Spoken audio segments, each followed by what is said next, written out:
નમસ્કાર વિદ્યાર્થી મિત્રો, છેલ્લે આપણે સ્વાધ્યાયનો 16મા દાખલા સુધી આપણે ચર્ચા કરી હતી. હવે આપણે પહોંચ્યા છીએ સ્વાધ્યાયનો 17મો દાખલો. સ્વાધ્યાયના 17મા દાખલામાં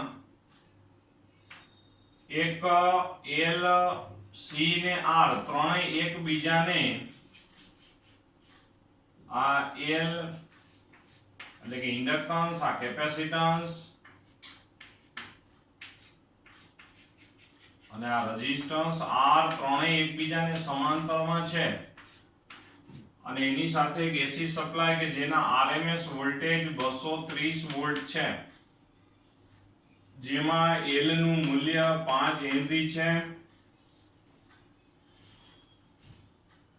C નું મૂલ્ય 80 માઇક્રોફેરેડે છે અને અવરોધ R નું મૂલ્ય 40 ઓહમ જેટલું છે.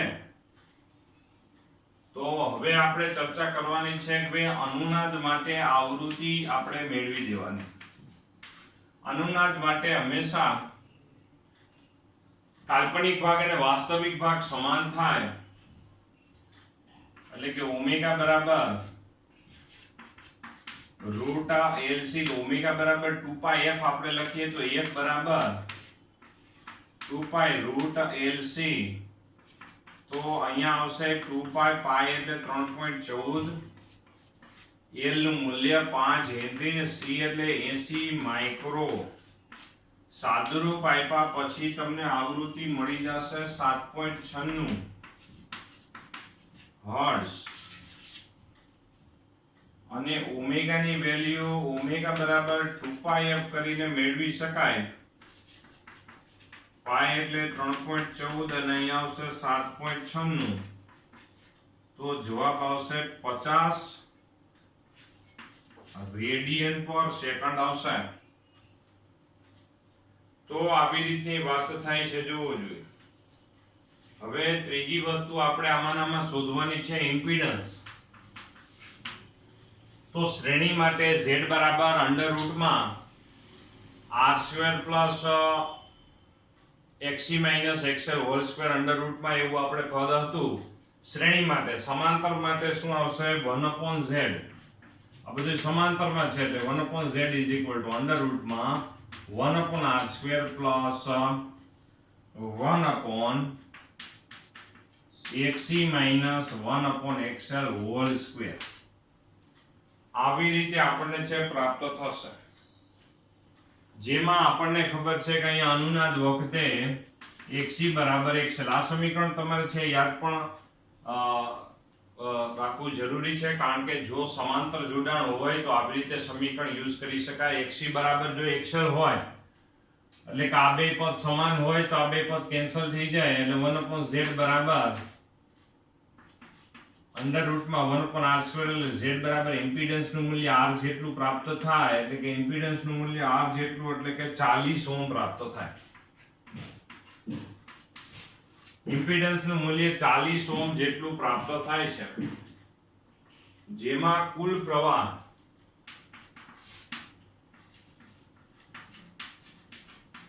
પરિપથનો પ્રવાહ આપણે જો વિચાર કરવો હોય એટલે કે અહીંયા છે વહેતો પ્રવાહ, જેને પરિપથનો પ્રવાહ કહી દે, તો I is equal two Vrms ના છેદમાં મોડ z, જેમાં Vrms ની વેલ્યુ આપણી પાસે છે 230 વોલ્ટ અને z બરાબર હમણાં જ મેળા 40. સાદુરૂપ આપ્યા પછી આપણને 5.75 મળશે.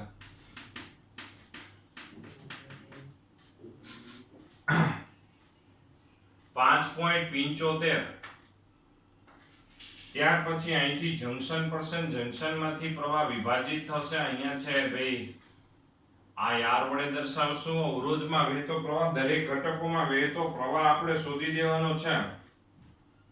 દરેક ઘટકોમાં વહેતો પ્રવાહ આપણે શોધવાનો થાય છે.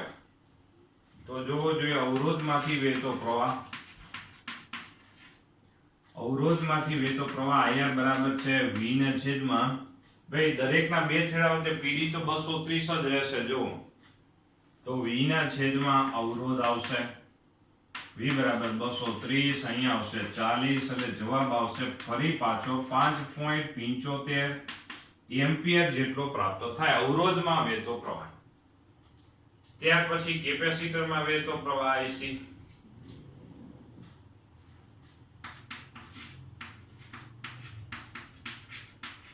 કેપેસિટરમાં વહેતો પ્રવાહ ધારો કે છે IC વડે દર્શાવીએ તો IC બરાબર V ના છેદમાં XC. XC એટલે કે કેપેસિટરનો અવરોધ. તો XC બરાબર શું આવે 1/ωc એટલે કે ωc ઉપર આવી જશે. અહીંયા છે 230. ઓમેગા બરાબર આપણી પાસે ઓમેગા બરાબર 50 છે અને C બરાબર આપણી પાસે જો વેલ્યુ C ની વેલ્યુ આપણી પાસે કેપેસિટન્સ 80 માઇક્રોફેરેડે. સાદુરૂપ આપ્યા પછી આપણને જે જવાબ મળશે 0.92 એમ્પિયર.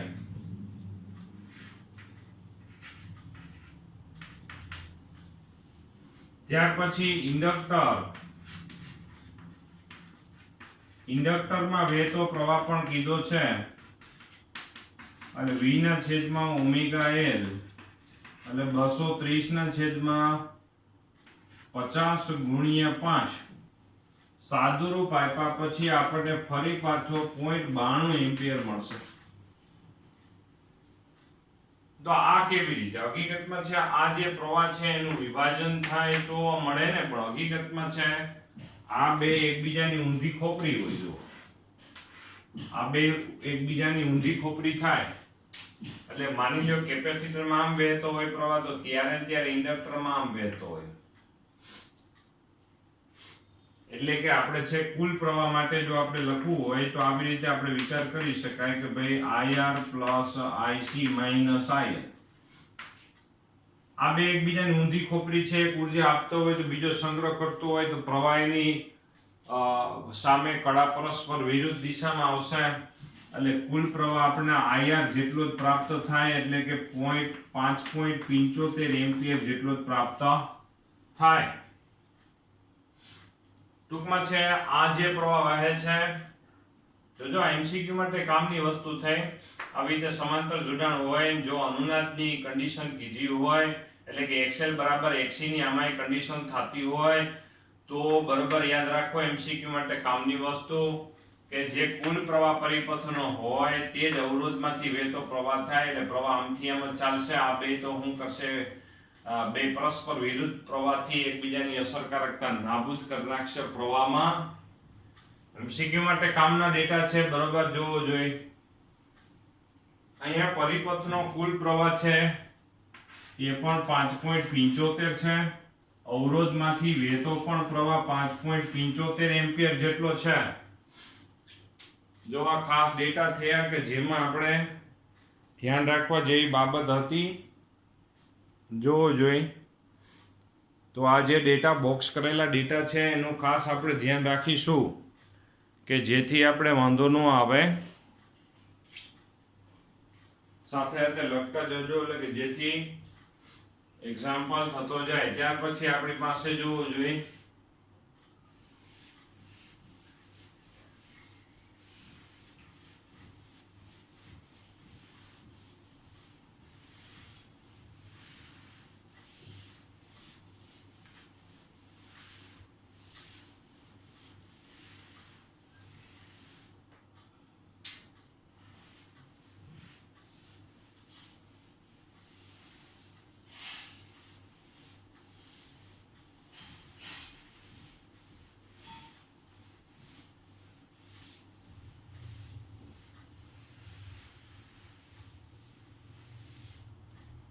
ત્યાર પછી જોવો જોઈએ સ્વાધ્યાયનો આપણી પાસે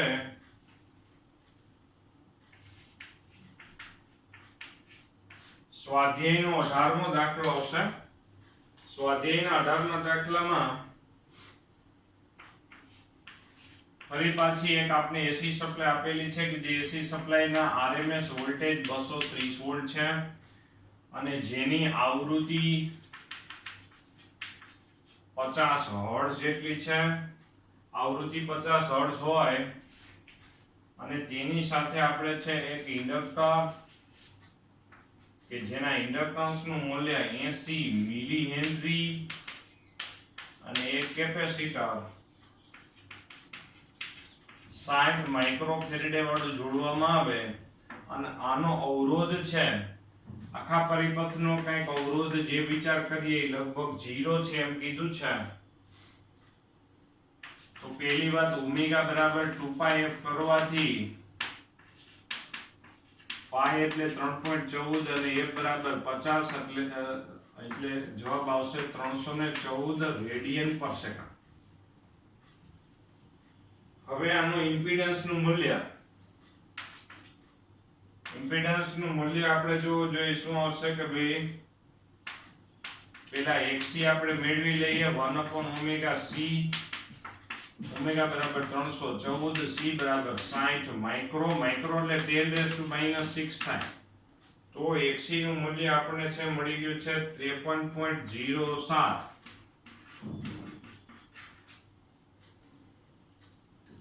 ત્યાર પછી xl નું મૂલ્ય xl બરાબર ઓમેગા l છે એટલે xl બરાબર શું આવશે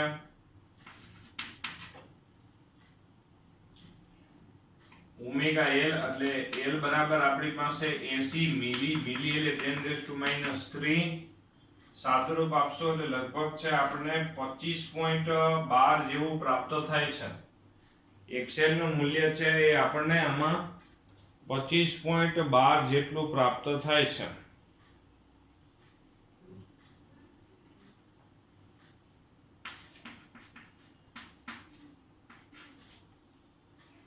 તો ઇમ્પિડન્સ મોડ z બરાબર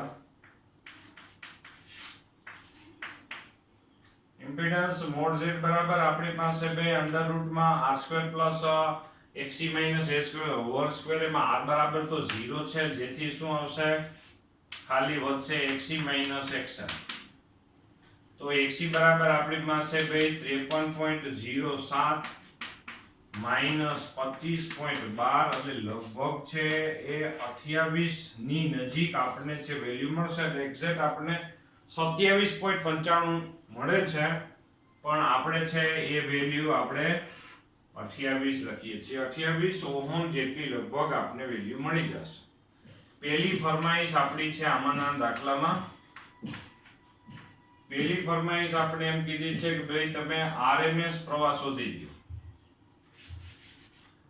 પહેલી ફરમાઈશ એવી છે કે ભાઈ તમને છે ભાઈ RMS પ્રવાહ શોધી દો. જો IRMS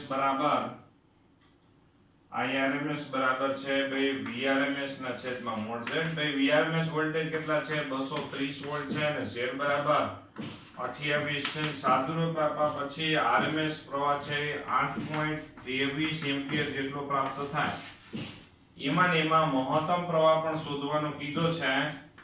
તો મહત્તમ પ્રવાહ Im બરાબર IRMS ગુણ્યા √2 એટલે કે 8.23 ને √2 વડે ગુણો એટલે મહત્તમ પ્રવાહ આપણને પ્રાપ્ત થાય અને એ મહત્તમ પ્રવાહ 11.63 એમ્પિયર જેટલો પ્રાપ્ત થાય છે.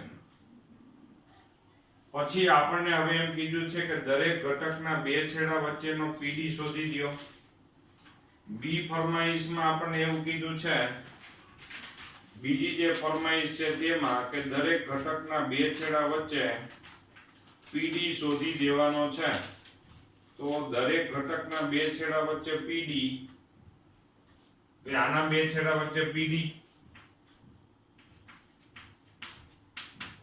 VL બરાબર IXL આવશે જેમાં I બરાબર આપણી પાસે 11.63 XL બરાબર આપણી પાસે હમણાં જ મેળવ્યું હતું 25.12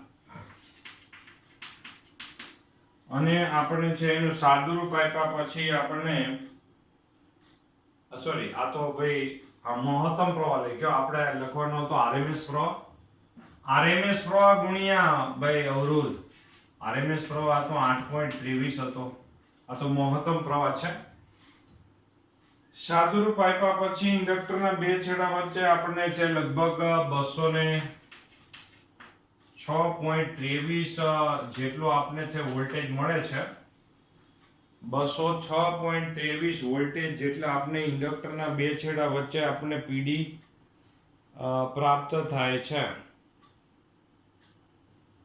ત્યાર પછી આપણે એમાં કેપેસિટરના બે છેડા વચ્ચે પીડી I1C I બરાબર પાછા 8.23 અને XC બરાબર કેપેસિટિવ રિએક્ટન્સ નું મૂલ્ય 53.07 અને સાદુરૂપ આપ્યા પછી ફરી પાછો આના કરતા છે મોટી વેલ્યુ પ્રાપ્ત થશે કે જે 436 ની આજુબાજુ કંઈક પ્રાપ્ત થાય છે.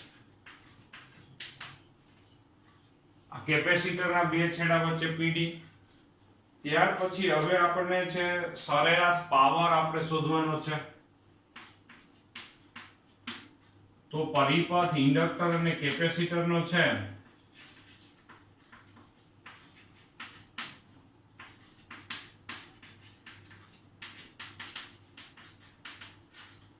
હોવાથી અહીંયા છે પાવર આપણને 0 મળે. પરિપથ ઇન્ડક્ટર અને કેપેસિટરનો હોવાથી પરિપથ છે ઇન્ડક્ટર અને કેપેસિટરનો પાવર છે આપણે 0 પ્રાપ્ત થાય. ત્યાર પછી આપણે ઇન્ડક્ટર અને કેપેસિટરનો સરેરાશ પાવર શોધવાનું કીધો છે. બેયનો ઇન્ડિવિડ્યુઅલ લખવાનો છે કે ભાઈ ઇન્ડક્ટરનો પાવર કેટલો, કેપેસિટરનો પાવર કેટલો એમ કીધું છે. જવાબમાં પણ એવી રીતે લખીએ. સી પ્રશ્નમાં આપણને છે એવું પૂછવામાં આવે છે કે ઇન્ડક્ટરમાં સ્થાનાંતરિત થયેલ સરેરાશ પાવર. તો ઇન્ડક્ટર માટે પાવર 0 એનું કારણ છે કે એમાં કડા તફાવત π/2 જેટલો હોય વોલ્ટેજ અને પ્રવાહ વચ્ચેનો. એવી જ રીતે કેપેસિટર માટે પણ એવી જ રીતે લખી નાખો કે કેપેસિટર માટે પાવર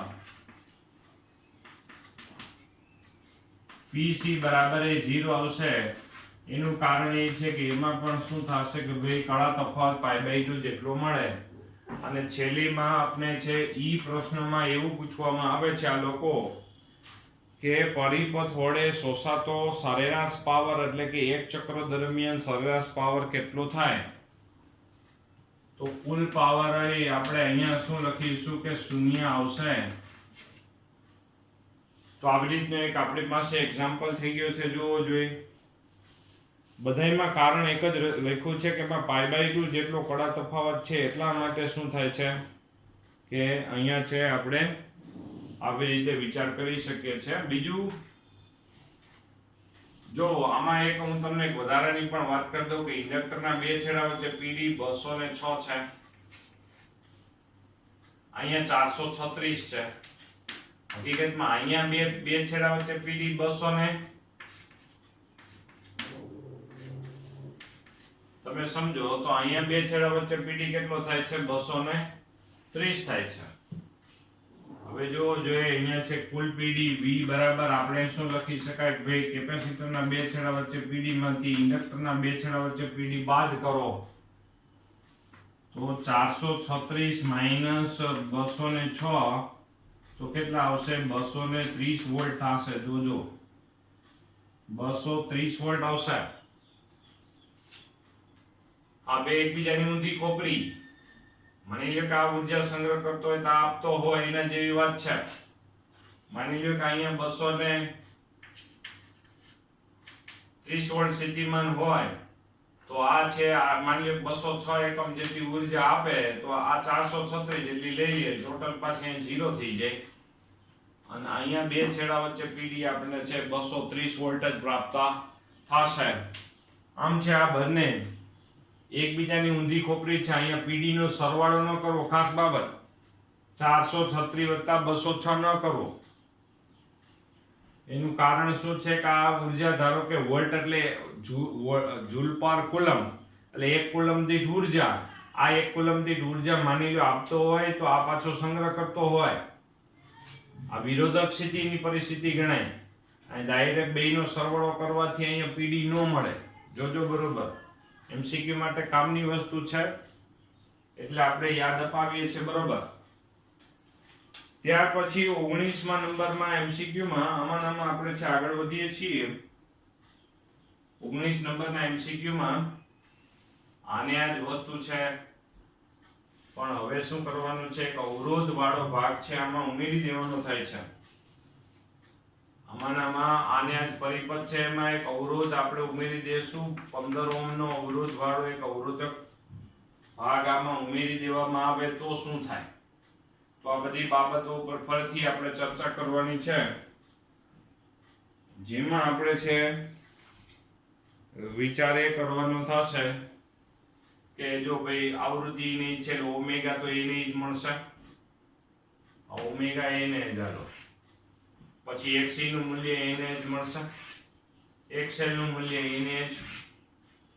ચેન્જ ક્યાં આવશે, ઇમ્પિડન્સ નું મૂલ્ય બદલી જશે, કારણ કે અવરોધ આપણે એડ થઈ ગયો છે આમાં.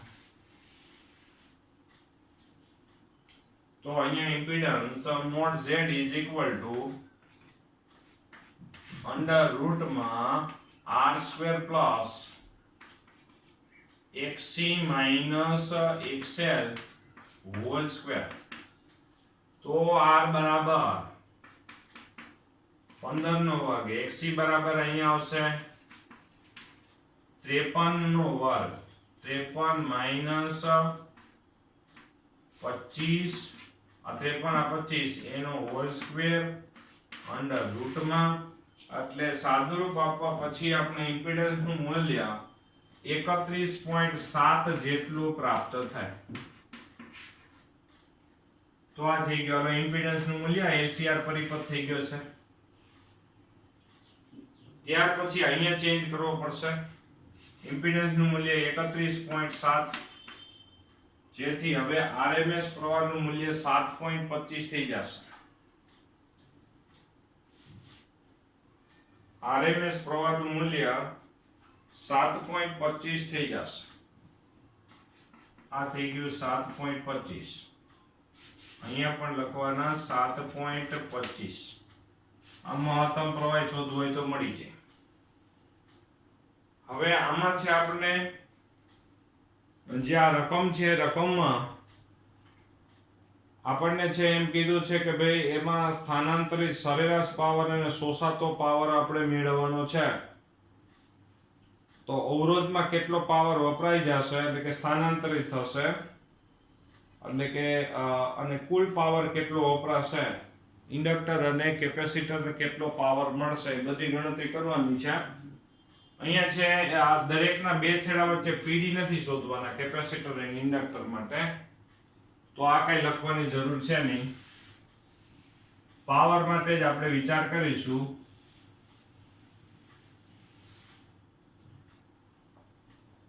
જેમાં આપણે છે ચોખવટે કરી દઈશું ઇન્ડક્ટર અને કેપેસિટર માટે phi બરાબર g 90 એટલે કે pi/2 થાય. તો p બરાબર vrms irms cos phi બરાબર 90 એટલે પાવર 0 પ્રાપ્ત થાય ઇન્ડક્ટર અને કેપેસિટર માટે. ઇન્ડક્ટર અને કેપેસિટર માટે phi બરાબર આપણને 90 એટલે પાવર આપણને છે ભાઈ 0 પ્રાપ્ત થશે. ત્યાર પછી આપણને છે ભાઈ ઇન્ડક્ટર અને કેપેસિટર નો પાવર છે આમાં 0 મળશે. બંનેનો અવરોધમાં સ્થાનાંતરિત થતો પાવર, તો P બરાબર છે આપણે I2R લખી શકાય. RMS પ્રવાહ છે આપણા માટે 7.25, અવરોધનું મૂલ્ય 15, સાદુરૂપ આપ્યા પછી પાવર કંઈક 788.26 વોટ જેટલો પાવર મળે. અને કુલ પાવર આપણે કુલ શોષાતો પાવર, સ્થાનાંતરિત પાવર એટલે કે અવરોધને આટલો સ્થાનાંતરિત થઈ જાય છે પાવર. કેપેસિટર અને ઇન્ડક્ટર આ બંનેને કેટલો પાવર સ્થાનાંતરિત થાય છે 0. PL PC લખ્યું છે. ઇન્ડક્ટરને સ્થાનાંતરિત થતો પાવર, કેપેસિટરને સ્થાનાંતરિત થતો પાવર એ 0 મળશે. અને અવરોધને સ્થાનાંતરિત થતો પાવર PR વડે દર્શાવ્યો છે. કુલ power PR plus PL plus PC તો તેમાં હવે PL અને PC બે 0 મળે એટલે PR બરાબર આપણને મળશે 788.26 વોટ આપણને મળે. 788.26 વોટ કુલ પાવર. એટલે અવરોધમાં જ હકીકતમાં છે ઉર્જાનો વ્યય થાય છે. અવરોધમાં જ ઉર્જાનો વ્યય થાય છે. બાકી તો છે હકીકતમાં છે ઉર્જાનો વ્યય થતો નથી. એટલે અવરોધમાં જે ઉર્જાનો વ્યય થાય તે જ આપણા માટે પરિપથમાં કુલ ઉર્જાનો વ્યય છે એમ આપણે કહી શકાય. કારણ કે LCR પરિપથમાં ઇન્ડક્ટર ને કેપેસિટર તો ઉર્જાનો વ્યય કરતા નથી. એટલા માટે છે માત્ર અવરોધમાં વ્યય થતો પાવર એ જ આપણા માટે કુલ વ્યય થતો પાવર ગણવામાં આવશે. તો આ થયો આપણા માટે 19મો દાખલો હતો. 19મો દાખલો. એ 19મા દાખલામાં છે આપણી પાસે 18મો અને 19મો બંને એક સરખા હતા. ચેન્જ એટલો હતો કે ભાઈ આ જે 19મો દાખલો હતો એમાં છે ચેન્જ એટલો હતો ખાલી r વાળો પરિપથ જ જુદો હતો. એટલે r ઘટક જ એક જુદો હતો. ત્યાર પછી સ્વાધ્યાયનો 20મો દાખલો. એક્ઝામ્પલ બધા મોટા મોટા છે પણ દરેક એક્ઝામ્પલ છે એ આપણને ગયા લેક્ચરમાં કીધું એ મુજબ MCQ માં કામના છે એટલે બને એટલી પ્રેક્ટિસ કરવી જરૂરી છે.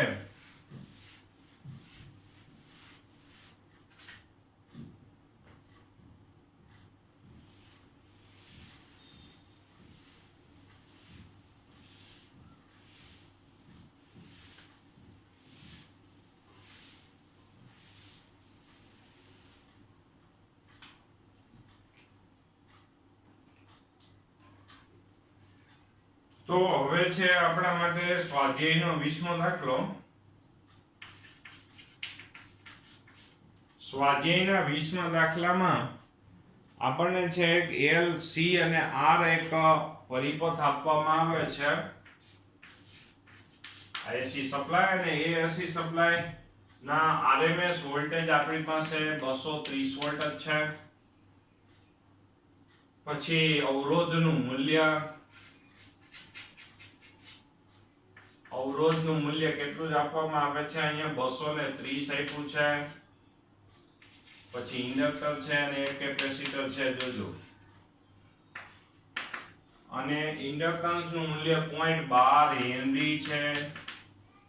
કેપેસિટન્સ નું મૂલ્ય 480 નેનો ફેરેડે છે. નેનો એટલે 10⁻⁹ વડે આપણે દર્શાવવાનું રહેશે. કેપેસિટન્સ નું મૂલ્ય 480 નેનો ફેરેડે છે. હવે પહેલી ફરમાઈશ એ છે કે પ્રવાહનો કંપવિસ્તાર મહત્તમમાં મહત્તમ બને તો સ્ત્રોતની આવૃત્તિ કેટલી હોવી જોઈએ? તો આપણે અટકત રીતે અનુનાદ આવૃત્તિ શોધવાનું કે છે.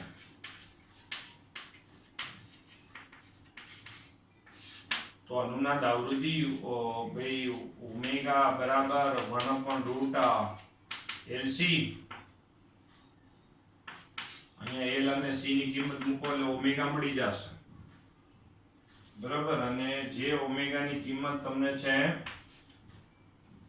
4166 રેડિયન પર સેકન્ડ જેટલી મળશે.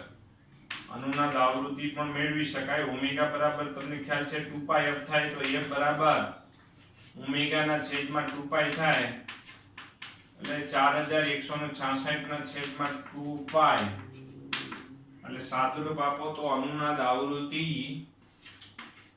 663.48 હર્ટ્ઝ જેટલી પ્રાપ્ત થાય. જો જોઈએ આમાં આપણે એમ કીધું છે કે પ્રવાહ મહત્તમ થાય તે માટે આવૃત્તિ કેટલી હોવી જોઈએ? તો પ્રવાહ ક્યારે મહત્તમ થાય કે જ્યારે અનુનાદ થાય ત્યારે. અનુનાદ એટલે શું છે? કાલ્પનિક ભાગ ઇમ્પિડન્સ માંથી ઘટી જાય. એટલે કાલ્પનિક ભાગ નીકળી જાય જેથી ઇમ્પિડન્સ ઘટી જાય. ઇમ્પિડન્સ એટલે કે એસી પ્રવાહનો એસી પરિપથનો અવરોધ, અને અવરોધ ઘટે એટલે પ્રવાહ વધી જાય. અને એમાં મહત્તમ કરવા માટે કાલ્પનિક ભાગ નાબૂદ થઈ જવો જોઈએ.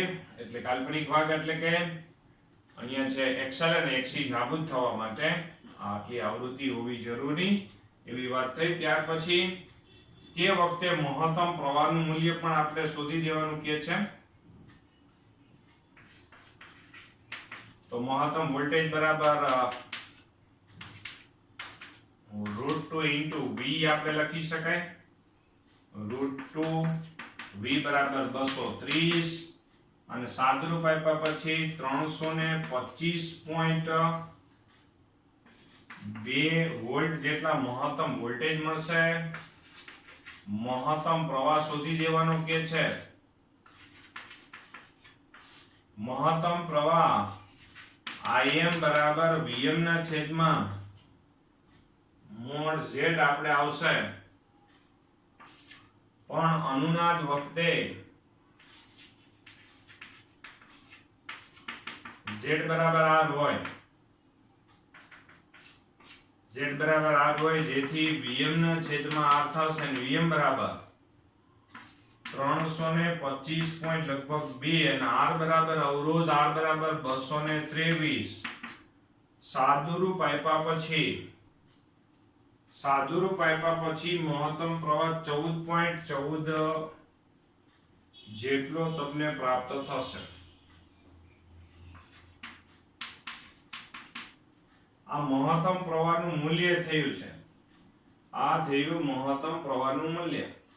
ત્યાર પછી નંબર બી વેરાયટીમાં આપણને એવું પૂછ્યું છે કે પરિપથ વડે શોષાતા પાવરનું મૂલ્ય મહત્તમ બને તે માટે સ્ત્રોત આવૃત્તિ કેટલી હોવી જોઈએ અને આ મહત્તમ પાવરનું મૂલ્ય આપણે મેળવી દેવાનું છે.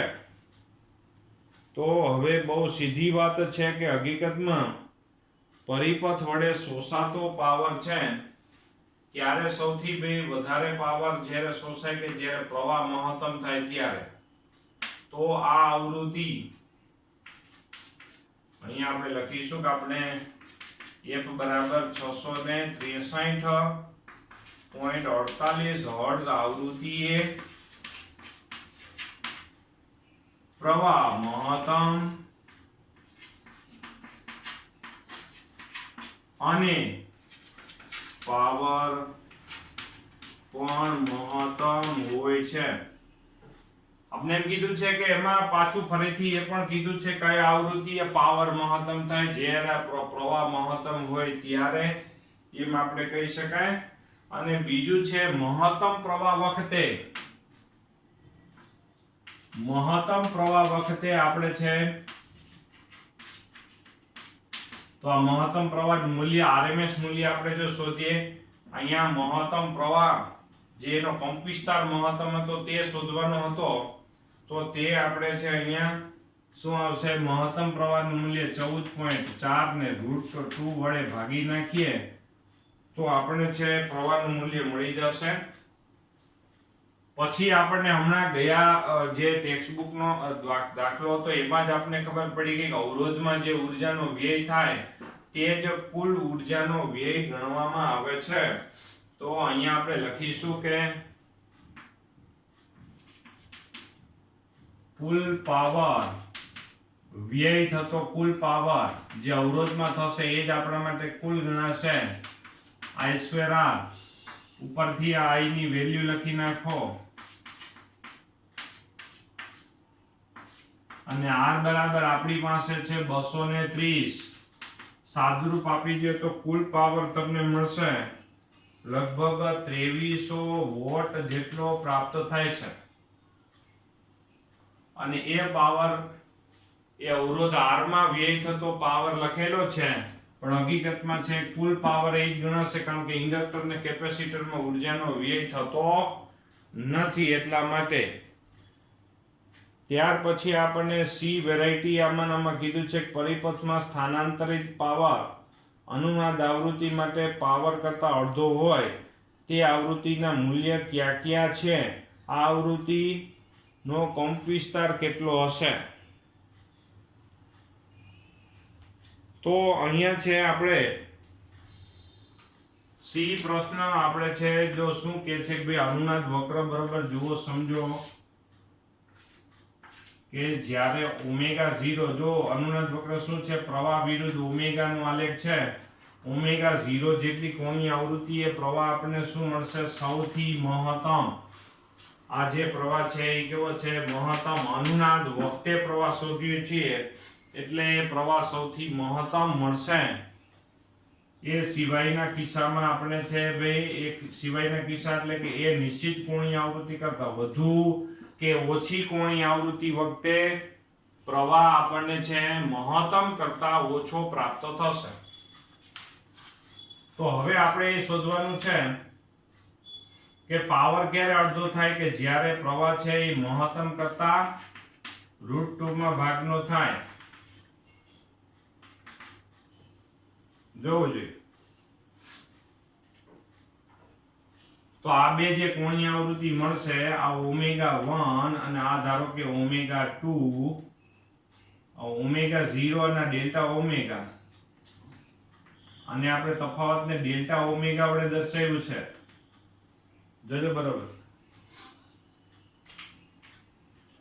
તો અહીંયા ઓમેગા 1 કે ઓમેગા 2 ગમે તે એક માટે આપણે જો વિચાર કરો,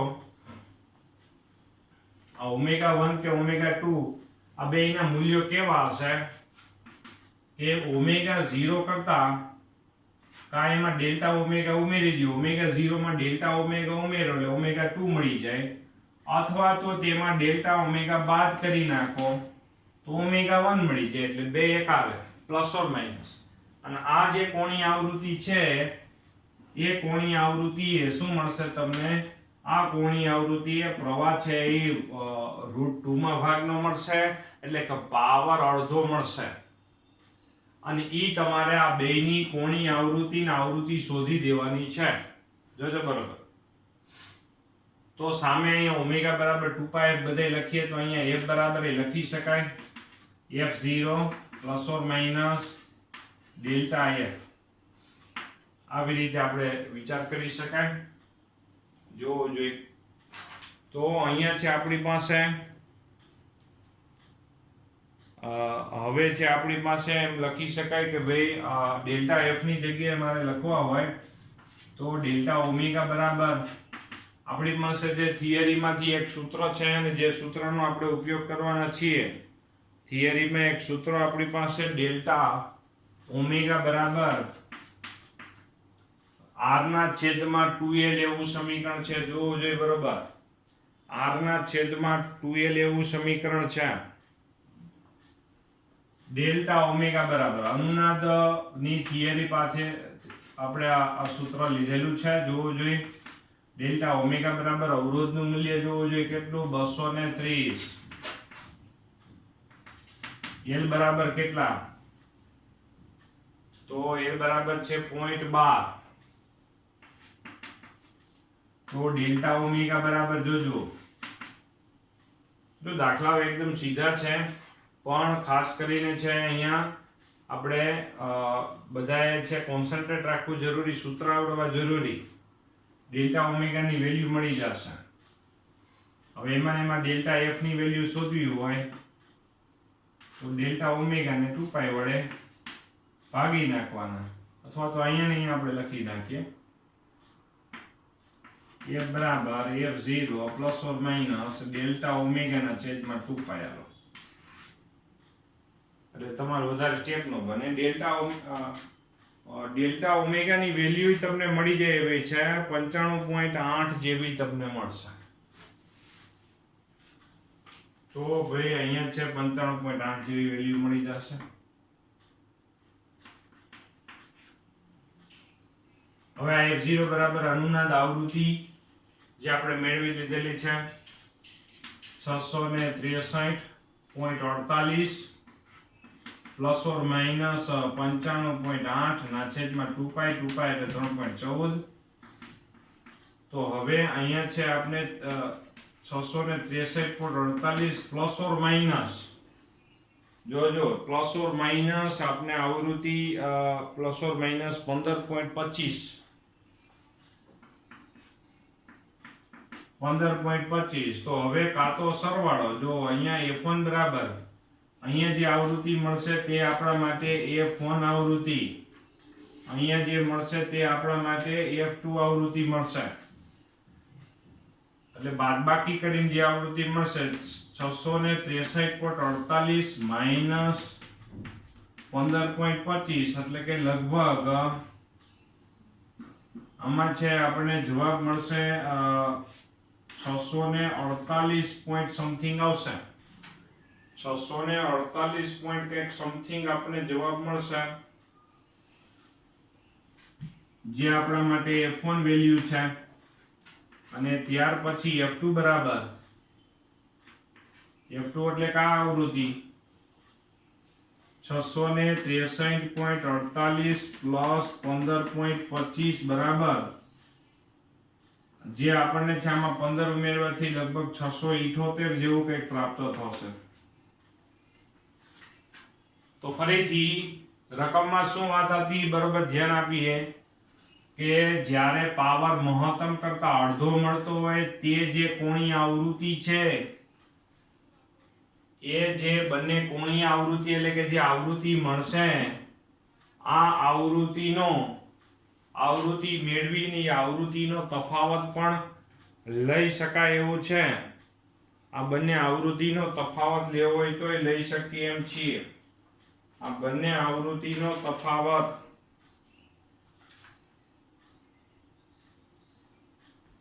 ફરીથી મહત્તમ પાવર જ્યારે પ્રાપ્ત થાય ક્યારે મહત્તમ પાવર પ્રાપ્ત થાય કે જ્યારે મહત્તમ પ્રવાહ કરતા √2 માં ભાગનો પ્રવાહ હોય ત્યારે, અને ત્યારે જે આ બે કોણીય આવૃત્તિ મળે છે એ કોણીય આવૃત્તિ હવે એ બે કોણીય આવૃત્તિ મેળવવી હોય તો એ કોણીય આવૃત્તિનું મૂલ્ય કાં ઓમેગા 0 થી ડેલ્ટા ઓમેગા જેટલું વધારે કાં તો ડેલ્ટા ઓમેગા જેટલું ઓછું છે. એમ કરીને બે કોણીય આવૃત્તિ ને એના ઉપરથી આ બે આવૃત્તિ શોધેલી છે કે આ બે આવૃત્તિએ પાવરનું મૂલ્ય મહત્તમ કરતા અડધું પ્રાપ્ત થાય છે. ત્યાર પછી આમાંનામાં હજી એક ડી નંબરની પણ વેરાયટી છે. જો જોઈએ A B C થઈ ગયા છે, સાથે સાથે લખતા જજો એટલે વાંધો ન આવે. A B C D થઈ ગયા છે. તો હવે ડી માટે જો આગળ વધીએ છીએ, ડી માં છેલ્લી ફરમાઈશ એક જ દાખલામાં બધું આવરી લે છે એવા દાખલાઓ છે આ બધા, જેમાં આપણને છે ડી વેરાયટીમાં આપણને એમ પૂછ્યું છે કે ભાઈ